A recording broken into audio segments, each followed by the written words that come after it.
आज हम करेंगे 8th क्लास की हिस्ट्री का 4th लेसन आदिवासी, दीकू और एक स्वर्ण युग की कल्पना। ये जो दीकू नाम दिया गया, आदिवासी, दीकू और एक स्वर्ण युग की कल्पना। आदिवासी जो जंगलों में जो जाति रहती है उनको हम आदिवासी बोलते हैं। तो किस किस राज्य में, किस किस जगह पर, किस किस तरीके की ये जनजातियां रहती थी, क्या क्या उनको नाम दिया गया था, किस प्रकार वो अपना जीवन यापन करती थी। अपना मतलब जीवन यापन का मतलब होता है अपना जीवन चलाना, खाने पीने में की व्यवस्था, जैसे फिर पैसा कहाँ से आता था उनके पास। दीकू इसमें शब्द आया है। दीकू जो थे किस प्रकार के वो अ, दीकू जो थे वो किस प्रकार के लोग थे, आदिवासियों से उनका क्या संबंध था, और किस प्रकार एक बहुत अच्छे युग, मतलब जब किसी पे कोई अत्याचार ना हो, सब शांतिपूर्वक रहे। तो इस प्रकार का एक स्वर्ण युग होता है, मतलब जो हमने सिर्फ उसकी कल्पना की है, हमने सिर्फ सोचा है। उसकी शुरुआत कैसे हुई? 1895 में बिरसा नाम के एक आदमी को बिहार के में छोटा नागपुर के जंगलों और गांव में घूमते देखा गया। 1895 में एक, ये जो नाम है ये आपको लेसन के लास्ट में भी इसके बारे में, अभी बस स्टार्टिंग में इसका जिक्र हुआ है। उसके बाद जब ये लेसन खत्म होने वाला होगा तो आखिर में हम इसके बारे में जानेंगे क्या था। 1895 में बिरसा नाम का एक आदमी था, उसको बिहार में एक जगह है छोटा नागपुर के जंगल और गांव में घूमते हुए देखा गया। लोग क्या कहते थे कि उसके पास जादू है, चमत्कारी शक्ति है, वो सारी बीमारियों को दूर कर सकता है।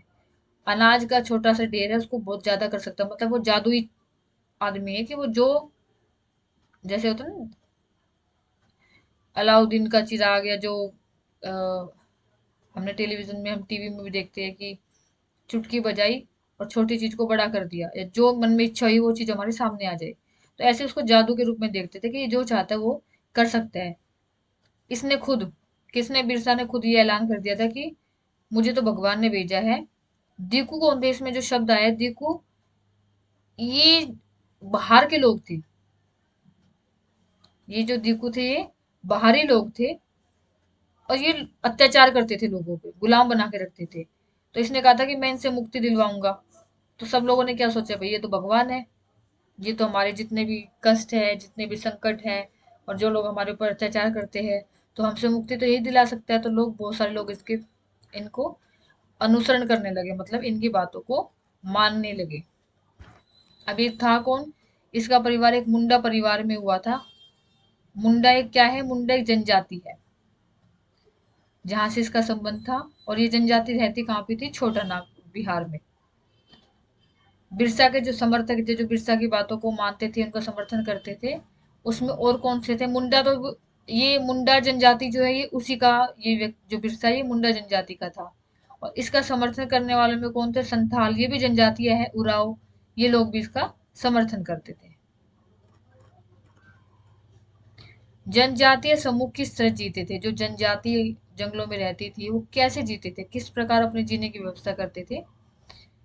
कुछ लोग झूम खेती करते थे। झूम खेती का मतलब क्या होता है कि हमने एक जमीन का टुकड़ा लिया, क्योंकि जमीन जो खाली पड़ी होती है उसमें कुछ ना कुछ उगा होता है।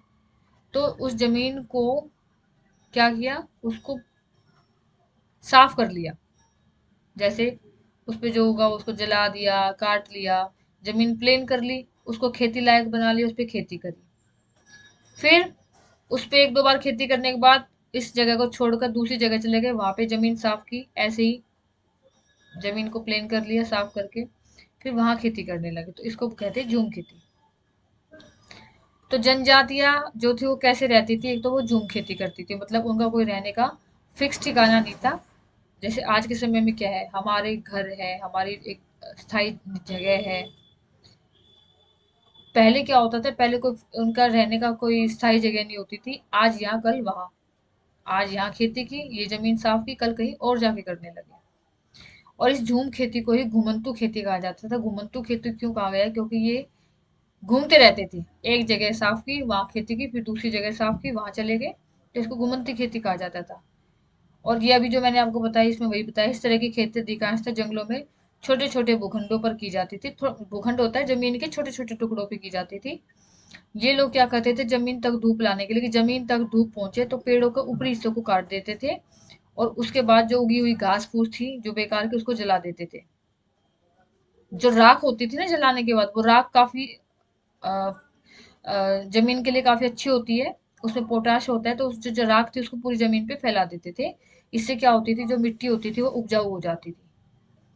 वे कुल्हाड़ी से पेड़ों को कुल्हाड़ियों से काटते थे। कुदाल कुदाल जो है जमीन को खोदा जाता है, उससे जमीन को खोदते थे, फिर उसमें बीज बोते थे। एक बार फसल तैयार हो जाती थी तो उस फसल को काट के वो कहीं और चल पड़ते थे। ठीक है।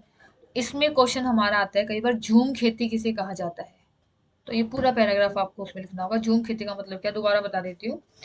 झूम खेती को घुमंतू खेती भी कहा जाता है। झूम खेती का मतलब है, एक तो ये छोटे छोटे जमीन के टुकड़ों पे की जाती है। एक बार जमीन को साफ करके, फसलों को जला के और उसके बची हुई राख को खेतों में फैला दिया जाता था, जिससे कि उसकी मिट्टी उपजाऊ हो जाए। जब फसल तैयार हो जाती थी तो फसल को काट के फिर दूसरी जगह चले जाना, दूसरी जगह पे यही प्रक्रिया को अपनाना, इसको कहा जाता था झूम खेती। अब ये जो जनजातियां होती थी जो खेतों में रहती थी, झूम खेती करती थी, ये खाना पकाने के लिए, अपना खाना पकाने के लिए क्या करती थी, साल और महुआ जो है उसके बीजों के तेल का इस्तेमाल करती थी। साल और महुआ। तो कई बार ऐसे भी क्वेश्चन आ जाता है कि विभिन्न आदिवासी और जनजातीय समूह खाना पकाने के लिए किस प्रकार के तेल का उपयोग करते थे? तो साल और महुआ के जो बीज है उनके तेल का इस्तेमाल करते थे। इसके अलावा क्या करते थे ये लोग स्थानीय बुनकर, जो छोटे छोटे बुनकर होते थे और जो चमड़ा बनाने का काम करते, चमड़े से जो वस्तुएं बनाते हैं, उनको कपड़े और चमड़े की रंगाई के लिए कुसुम और प्लाश, कपड़े और चमड़े की उसको कलर देने के लिए, कपड़े में रंग देने के लिए और चमड़े में रंग देने के लिए जो कुसुम और प्लाश है, इनके फूलों की जरूरत होती थी। तो वे खोंड समुदाय के लोगों से, खोंड भी एक जनजाति है, उनसे ही ये लोग लेते थे।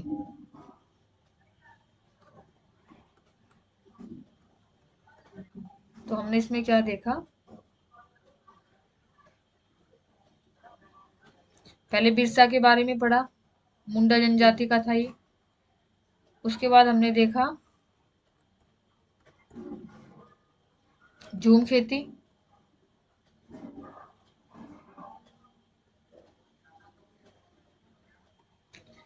खाने में वो किस प्रकार के तेल का उपयोग करते थे, साल और महुआ के बीजों का। और जो स्थायी बुनकर होते थे उनको कपड़े और चमड़े की रंगाई के लिए फूलों की जरूरत होती थी। और ये खांड जो खोंड नहीं सॉरी खोंड जो समुदाय है, इनको ही क्योंकि इनका ही काम होता था, उन फूलों को यही उगाते थे, तो इनसे लिया जाता था। अब देखिए, मध्य भारत के बैगा औरों के लिए काम करने से, जो मध्य भारत में जनजाति पाई जाती थी उसका नाम था बैगा। मध्य भारत में कौन सी जनजाति थी, बैगा। ये जो है ये जनजाति दूसरों का काम करने से थोड़ा हिचकिचाते थे, क्योंकि ये मानते थे कि हम जंगल की संतान है, जंगल के उपज पर ही, जो जंगल में है उसी से हम जिंदा रह सकते हैं। दूसरों के लिए काम करना, मजदूरी करना, ये अपनी बेइज्जती मानते थे। कुछ जानवर भी पालते थे, भेड़, बकरी, गाय, भैंस।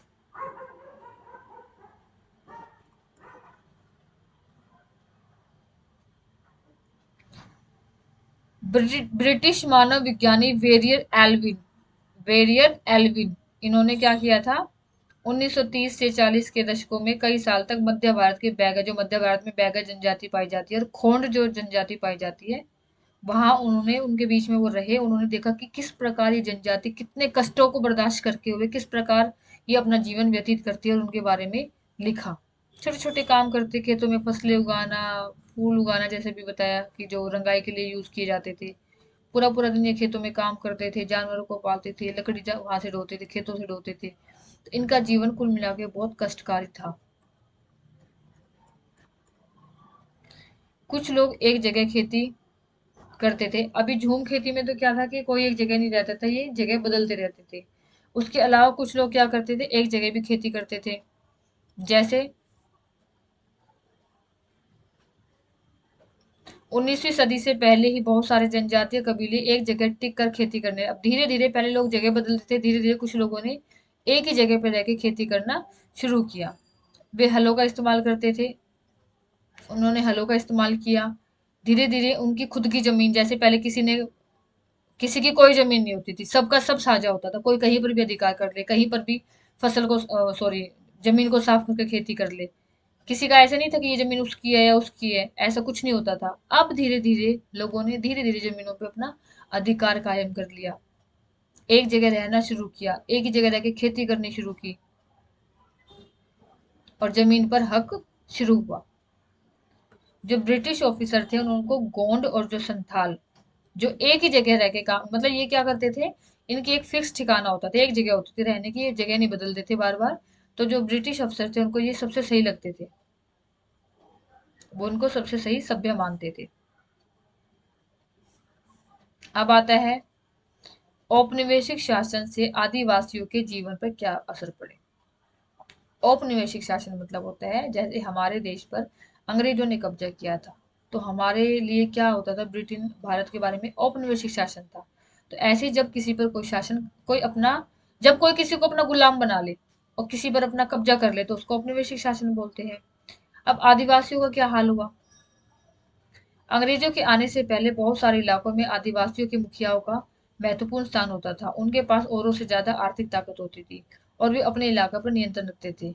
कई जगह उनकी अपनी पुलिस होती थी और वे जमीन और वन प्रबंधन के स्थानीय नियम खुद बनाते थे।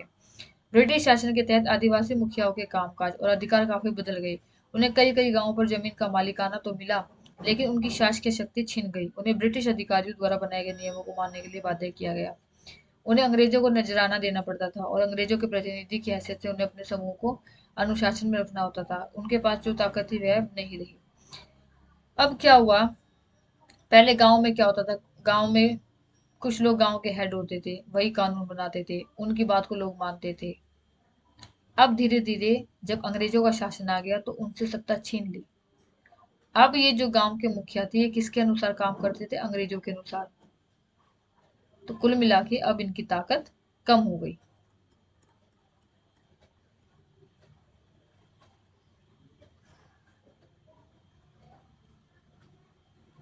अंग्रेज क्या चाहते थे कि एक ही जगह लोग रह के खेती करें। इससे क्या आसान होगा, एक जगह पर रहेंगे तो एक ही जगह रह के वो खेती करेंगे तो उनसे टैक्स लेना आसान हो जाएगा कि किसको कितना लगान देना है। तो अंग्रेज क्या चाहते थे कि लोग झूम खेती को बंद करें और एक ही जगह, सॉरी, अंग्रेज क्या चाहते थे कि लोग झूम खेती को बंद करें और एक ही जगह पे स्थायी निवास करके एक ही जगह खेती करें, जिससे कि उनको भी राजस्व लेना आसान हो जाए। इसमें एक शब्द आया है स्लीपर्स। स्लीपर्स क्या होता है, जिससे रेल की पटरी के बीच में जो लकड़ी के तख्ते लगाए जाते हैं उसको कहते हैं स्लीपर्स। स्लीपर्स रेलवे में यूज किया जाता है।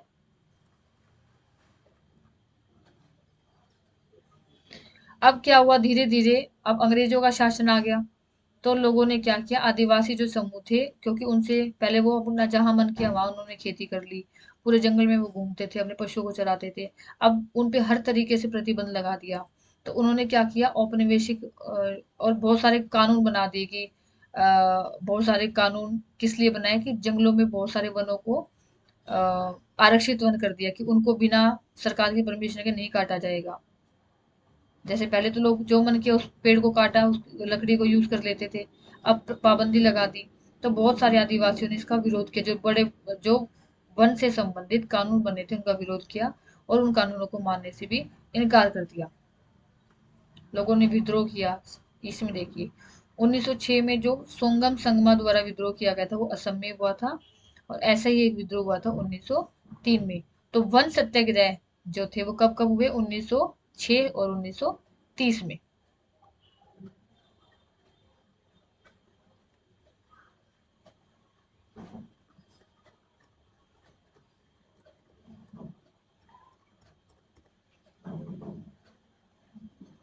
अब लोग इतने परेशान हो गए थे कि वो खेती भी करते थे और उनको राजस्व भी देना पड़ता था। ठीक है, उसके अलावा जो कंपनी थी वो सस्ती कीमत पे इनसे चीजें खरीदती थी, महंगा बेच देती थी, मुनाफा कंपनी कमा रही थी, मेहनत ये लोग कर रहे थे। तो धीरे धीरे कई जगह इनके विरुद्ध बगावत बगावत होते, विरोध करना अंग्रेजों के खिलाफ। जैसे 1831 से 32 में जो आदिवासी थे कोल कोल आदिवासी ने, और 1831 से 32 में कोल आदिवासियों ने और 1855 में संथालों ने बगावत कर दी। ऐसे ही क्या हुआ, मध्य भारत में बस्तर विद्रोह हुआ 1910 में, और 1940 में महाराष्ट्र में वर्ली विद्रोह हुआ। देखिए आपको ये डेट थोड़ी याद रखनी है। 1831 से और 32 में कोल आदिवासियों ने और 55 में संथालों ने विद्रोह कर दिया। बस्तर का विद्रोह ऐसे याद कीजिए जी, बस्तर विद्रोह कब हुआ, 1910 में। बस्तर विद्रोह 1910 में। और 1940 में क्या हुआ, वर्ली विद्रोह। तो वर्ली विद्रोह 1940, बस्तर विद्रोह 1910, संथाल विद्रोह 1855 और कोल विद्रोह 1831 से 32। अब ये जो स्टार्टिंग में हमने बिरसा का नाम सुना था, बिरसा मुंडा, मुंडा नाम क्या, क्योंकि ये जनजाति का था। इसके पिता गरीब थे और ये बचपन में क्या काम करता था, भेड़ बकरियां चराना, बांसुरी बजाना और अखाड़ों में नाचने गाने में इसका समय व्यतीत हुआ था। जंगलों में ही रहता था। इसको गरीब गरीब था ये बहुत, और इसको काम की तलाश में इधर से उधर भटकना पड़ता था। लड़कपन में ही बिरसा ने अतीत में नए मुंडा विद्रोह की इसने कहानी सुन ली थी कि कैसे कैसे बगावत की जाती है, विद्रोह किया गया। और इसने बिरसा के समुदाय के लोग ऐसे सुन, इसके टाइम पे लोग कल्पना करते थे, मतलब सोचते थे कि जो जब मुंडा लोग मतलब बिरसा जिस जनजाति का है वो लोग। दीकू थे जो, देखो आज के समय में क्या है, अब जिसकी हम बात करें, अंग्रेजों का शासन है, ईस्ट इंडिया कंपनी है। उस समय क्या था, मुंडा लोगों पे डीकुओं ने शासन किया था, वो उससे परेशान थे। तो ये क्या सोचते थे, कभी ना कभी ऐसा दिन जरूर आएगा, स्वर्ण काल जिसको ये कहा जाता था, कि जब दीकू जो है, ये बाहर के लोग थे जो इन पे जबरदस्ती अपना कब्जा जमाते थे मुंडा के लोगों पे, कि जब दीकुओं से हमें आजादी मिलेगी। 1895 में बिरसा ने अपने अनुयायी से, मतलब जो उसको समर्थन करते थे, उनको कहा कि वे अपने गौरवपूर्ण अतीत को पुनर्जीवित करने के लिए संकल्प ले। वह अतीत के एक स्वर्ण युग सतयुग की चर्चा करते थे, मतलब लोगों को अच्छी अच्छी बातें बताते थे कि जब मुंडा लोग अ, तटबंध बनाते थे, झरनों को नियंत्रित करते थे, पेड़ और बाग लगाते थे, अपना पेट पालने के लिए खेती करते थे, और कोई किसी से लड़ता नहीं था, कोई किसी का खून नहीं बहाता था, ईमानदारी से जीते थे। लेकिन अब क्या है, अब उन पे किसी और का कब्जा है, लड़ाई झगड़ा है, जगह जगह खून खराबा है। तो ये सारी बातें वो लोगों को समझाते थे। धीरे धीरे क्या हुआ, इसकी मृत्यु हो गई हेजे के कारण, किसकी, बिरसा की, 1900 ईस्वी में। और जो इसने आंदोलन चलाए, लोगों को जागृत किया था, दीकू जो बाहर के लोग थे उनके खिलाफ, धीरे धीरे वो आंदोलन कमजोर पड़ गया। लेकिन कुल मिला के इसका जिक्र क्यों आया बार बार लेसन में, इसका जिक्र क्यों आया, क्योंकि बिरसा ने लोगों में जागृति पैदा की थी। जैसे हमारे देश में बहुत सारे आंदोलन महात्मा गांधी ने चलाए, बहुत सारे लोगों ने उनका साथ दिया, और भी बहुत सारे आंदोलन है जो बहुत सारे नेताओं ने चलाए, लेकिन ज्यादातर आंदोलन महात्मा गांधी ने चलाए। लोगों को जोश, अब हर व्यक्ति तो आंदोलन नहीं चला सकता, हर व्यक्ति को ये अत्याचार हो रहा है, लेकिन हर एक के बस की आवाज उठाना नहीं है। लेकिन महात्मा गांधी ने क्या किया, लोगों को जागरूक किया, जोश पैदा किया। उन्हीं की बदौलत हमें आजादी मिली, सबने उनका साथ दिया, और अंग्रेजों को भागने पर अंग्रेज हमारे देश से मजबूर हुए। तो ऐसे ही ये जो बिरसा मुंडा, इसने भी लोगों को जागृत किया था, जिससे कि लोग ये देखे कि हमारे ऊपर अत्याचार हो रहा है, उसके खिलाफ आवाज उठाए। तो ये लेसन हमारा खत्म होता है। इसकी जो पीडीएफ हो डिस्क्रिप्शन बॉक्स में, वहां से आप डाउनलोड कर सकते हैं। चैनल को सब्सक्राइब कीजिए, जिससे कि आगे जो भी वीडियो मैं अपलोड करूँ उसका नोटिफिकेशन आप तक आ जाए।